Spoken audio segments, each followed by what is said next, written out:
My grandmother always told me, "Girl, never fear the dead, only the living." Sure, that's true in most cases, but not always. It was March 22 and I went to the cemetery because it had been 2 years since my father's death. A shocking, unexpected death. Anyway, that's not what I'm going to tell you now, but the most terrifying thing that happened in that cemetery. An encounter with a character I'd never want to see again. It was about 7 p.m. and it was already getting a little bit dark when I reached the cemetery. The place where my father is buried is a well-known cemetery in the middle of the city, and it is usually quite visited. But on that rainy Saturday, there was hardly anyone on the street. It was drizzling and misty outside, and the air smelled of noxious fumes from cars passing on the adjacent street. I felt somehow worse than other times, but I really wanted to take a pot of flowers to my father and light a candle. When I entered the cemetery, the fog seemed to envelop me completely, and the air was more oppressive than other times. I walked carefully, stepping over the uneven cobblestone path, my breath coming out in small puffs in the damp air. The cold mist clung to my skin, making me shiver. The cemetery stretched out before me like a forgotten labyrinth of sorrow, each tombstone whispering untold stories. As I reached my father's grave, I set down the pot of flowers and lit the candle, shielding its tiny flame against the damp wind. Sitting on the stone grave, I let out a deep sigh, my fingers tracing the name carved into the granite. I missed him. I missed him so much that it hurt. That's when I felt it. A presence. It was an unmistakable sensation, like icy fingers trailing down my spine. Slowly, I turned my head, just enough to see through the mist. A few graves away, an old man in black stood motionless, watching me. His clothes were outdated, a long black coat buttoned up to his throat, his head tilted just enough to cast a shadow over his face. But his eyes, his hollow, piercing eyes, bore into me. My heart pounded in my chest. I tried to ignore him, reasoning that he was just another mourner, but something about him felt wrong. The more I tried to ignore him, the more aware I became of his presence. He didn't move, yet I could feel him getting closer. A trick of the mist, perhaps, but when I turned my head again, he was standing right beside me. I gasped, my body tensing. "What do you want?" I asked, my voice barely a whisper. He said nothing, just stood there, his hands in his pockets, his face as still as the stone graves surrounding us. A chill crawled up my spine, and my instincts screamed at me to leave. But I didn't want to turn my back on him. Slowly, I started walking backwards, my eyes locked onto his. His gaze remained unyielding, fixed on me like a predator studying its prey. Then, as I turned slightly, I saw his body shift, as if he were about to follow me. Panic set in. I ran. My feet barely touched the ground as I sprinted over the graves, my heartbeat thundering in my ears. The narrow paths made running difficult, but I didn't dare stop. I glanced back. He was still there, walking steadily toward me. Not running, just walking, as though he knew I couldn't escape him. I stumbled over a broken gravestone and fell hard onto the damp earth. My hands scraped against the stone, pain flaring in my palms. I turned onto my back just in time to see him looming over me, his shadow swallowing me whole. And then he vanished. The oppressive air lifted, and for a moment there was nothing but silence. A sharp cry echoed through the cemetery, making me jerk upright. A crow, its black feathers gleaming in the dim light, flapped its wings wildly before perching on my father's grave. Its beady eyes stared at me, unblinking. A wave of relief crashed over me, though I couldn't explain why. I had the strange, unshakable feeling that the crow, no, my father, had chased the ghost away. But as I caught my breath, something shifted in the air. The cemetery was no longer empty. Figures stood in the mist. Not just one, not just the old man, but many, dozens of shadowy silhouettes watched me from between the graves, their bodies shifting in and out of the fog. Some were tall, others hunched and twisted. Some had faces, others did not. The realization hit me like a punch to the gut. I had stepped into something I shouldn't have. I was not alone in this cemetery. I had never been alone. The crow cawed loudly and flapped its wings as if trying to warn me. I scrambled to my feet, my pulse hammering against my ribs. The figures did not move, but I could feel their collective gaze, their presence pressing down on me like a suffocating weight. I turned and ran again, this time not daring to look back. My feet pounded against the wet stone, my breath ragged. The cemetery gates were ahead, shrouded in mist. I pushed myself forward, my legs aching, my body screaming to escape. Just as I reached the entrance, a hand, cold, skeletal, clamped onto my wrist. I let out a strangled scream and yanked myself free, stumbling through the gates. I didn't stop running until I reached the street, where the city's dim streetlights flickered through the fog. Panting, I turned back. The cemetery was quiet again. The figures were gone. The old man was gone. The crow was gone. But something lingered in the air, an unseen presence, watching, waiting. I never went back to that cemetery after dark. I never spoke of what I had seen, but sometimes in my dreams, I see those hollow eyes staring at me, and I know they are still there, waiting.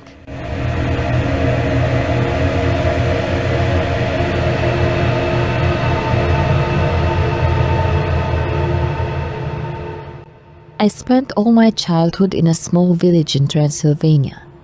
My grandparents lived near the cemetery, our favorite playground, until one day something made us realize that the dead should be laid to rest. The story I'm telling you now happened in the early 90s, but even today as an adult, it still sends chills down my spine when I think about it. It was an ordinary summer's day, a Tuesday to be exact, and the sun was just starting to set when we started playing hide and seek. We were about 7-8 kids, I don't remember exactly, but we liked to play hide and seek in the evenings because we were harder to find. Of course, we went to the cemetery, and I was the first one to go. The angel grave was where the play always started. It was our favorite, a big stone angel watching over the cemetery with a solemn, knowing gaze. It somehow instilled respect, but also a certain tranquility. It's hard for me to describe exactly how we felt, but we were certainly not afraid. The angel was with us. It was past 9 p.m. when we started the game. The air was thick with the scent of damp earth and decaying flowers. Fireflies flickered like lost souls drifting between the tombstones. The wind, though mild, carried an inexplicable chill, threading its icy fingers through my hair as I pressed my forehead against the angel's marble base and began counting. 1, 2, 3. The soft scurry of footsteps vanished into the darkness. The others ran deep into the cemetery, hiding in the shadows of the dead. 8, 9, 10. Ready or not, here I come. A hush settled over the graveyard as I lifted my head. The game had begun. I moved cautiously, my sneakers crunching against the gravel paths.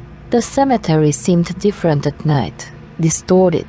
The tombstones stretched unnaturally, their shapes twisting under the moonlight. I searched behind tall crosses, brushed aside ivy-draped statues, and peered into open crypts.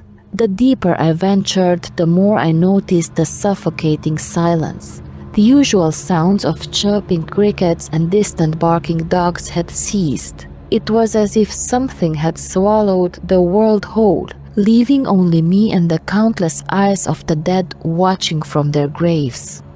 Then a faint whisper. I froze. It wasn't the wind.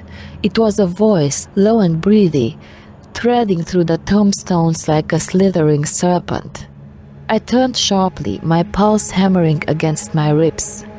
The graveyard was empty, no sign of my friends. I tried to shake off the unease and continued searching, weaving between headstones, my breath shallow. Then I saw him. An old man stood at a grave, his head bowed in silent prayer. His hands, gnarled and skeletal, were clasped so tightly that his knuckles gleamed white in the dim moonlight. His coat was long and tattered, the fabric swaying though there was no wind. His hair, thin and wispy, framed a face so sunken it looked like a skull stretched in paper-thin skin. I hesitated. My instincts screamed at me to turn back, but curiosity anchored my feet in place. There was something unnatural about him. He stood too still, too rigid, as if he had been rooted in place for centuries. Swallowing my fear, I took a step closer. "Excuse me," I whispered. His head snapped up. My stomach turned to ice. His eyes, deep hollow sockets, stared into me, through me. A chill crawled down my spine like a spider, its legs skittering across my skin. My breath hitched as he raised one trembling hand and clamped it around my wrist.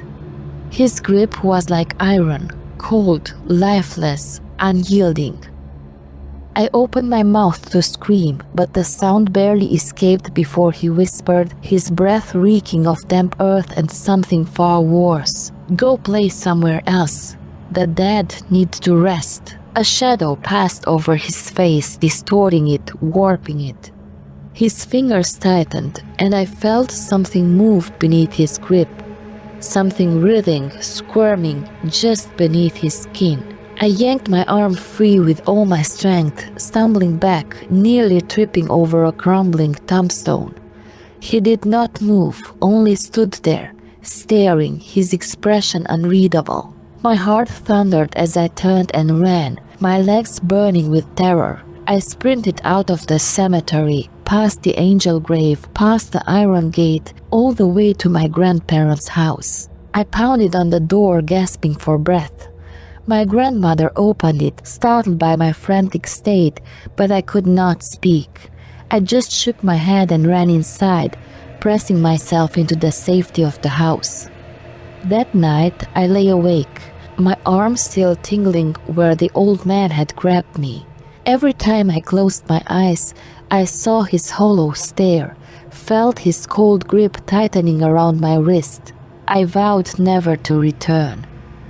The next day, I hesitated before meeting the others. When I finally did, I was met with pale faces and hushed voices. One by one, they spoke, their words laced with fear. A woman in black told me to leave. She was standing by an open grave, just watching me. A man whispered from the shadows, saying we shouldn't disturb them. Something touched my shoulder and told me to go home, but when I turned, no one was there. A heavy silence fell upon us. Different figures, different voices, but the same message. Leave the dead alone. We never played there again. Years later, I returned to my grandparents' house as an adult. The cemetery was still there, untouched by time. The angel grave stood as solemn as ever, its stone gaze unblinking. But as I passed the grave where I had seen the old man, I felt it again, a whisper in the wind, a chill in my bones. And for the briefest moment, the ghostly sensation of fingers closing around my wrist.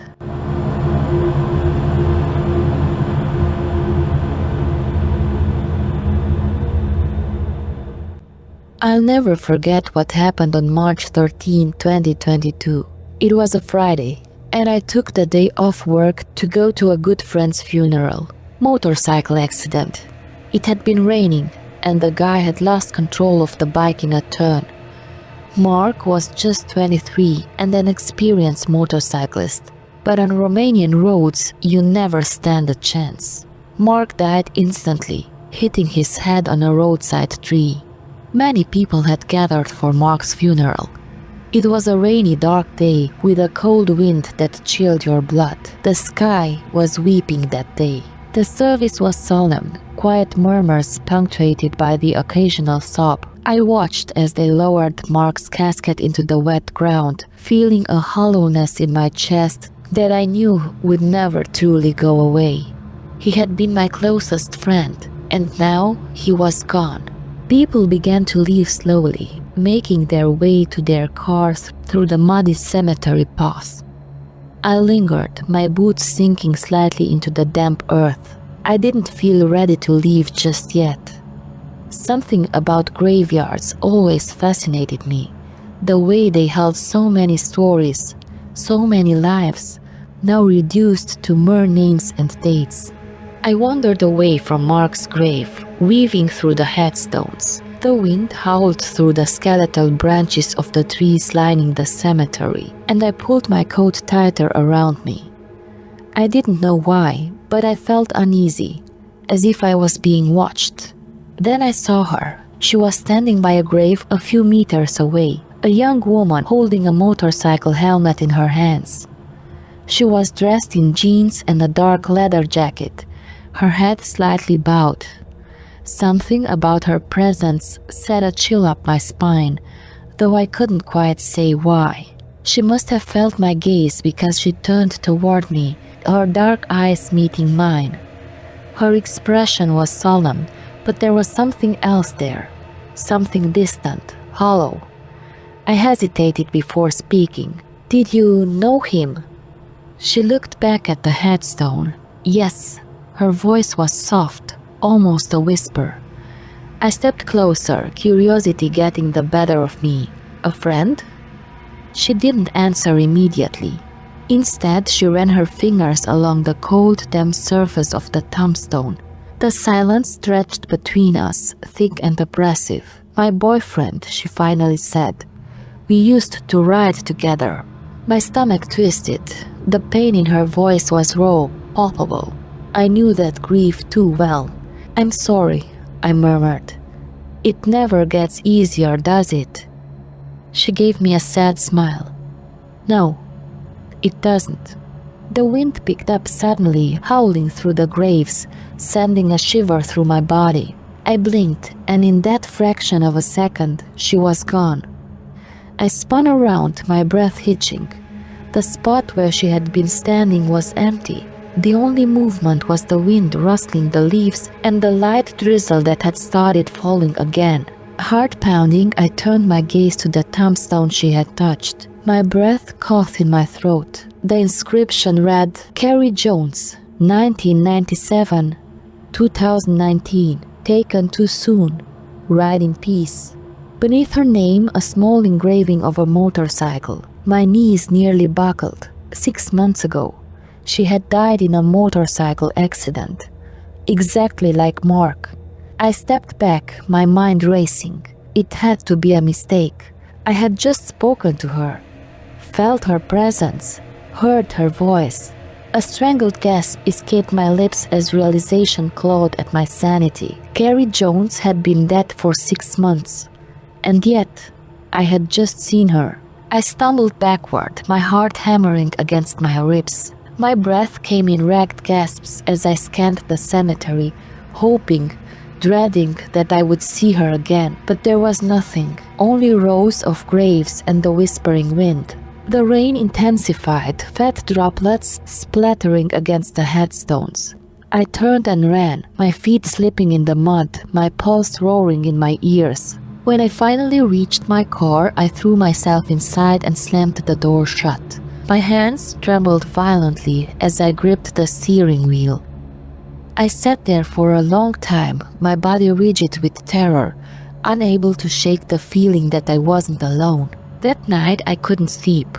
Every time I closed my eyes, I saw her face. The way she had looked at me, the sadness in her eyes, the finality. Over the next few weeks, I tried to rationalize what had happened. Maybe I had been so lost in grief that I imagined the whole thing.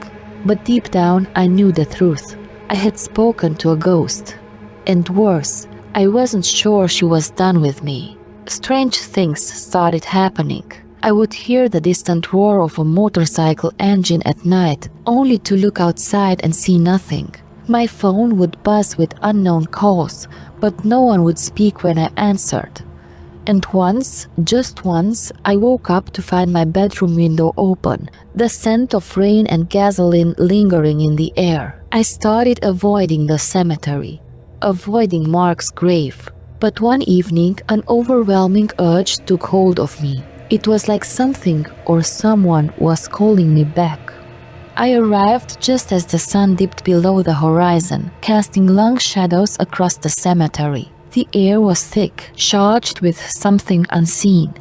My footsteps felt heavier than they should as I approached Carrie's grave. A single motorcycle helmet sat atop the headstone. My blood turned to ice. It hadn't been there before. I reached out, my fingers brushing against its cold surface. The moment I touched it, a voice, soft, hollow, whispered in my ear, "Be careful on the roads." But there was no one there, only the wind, only the dead.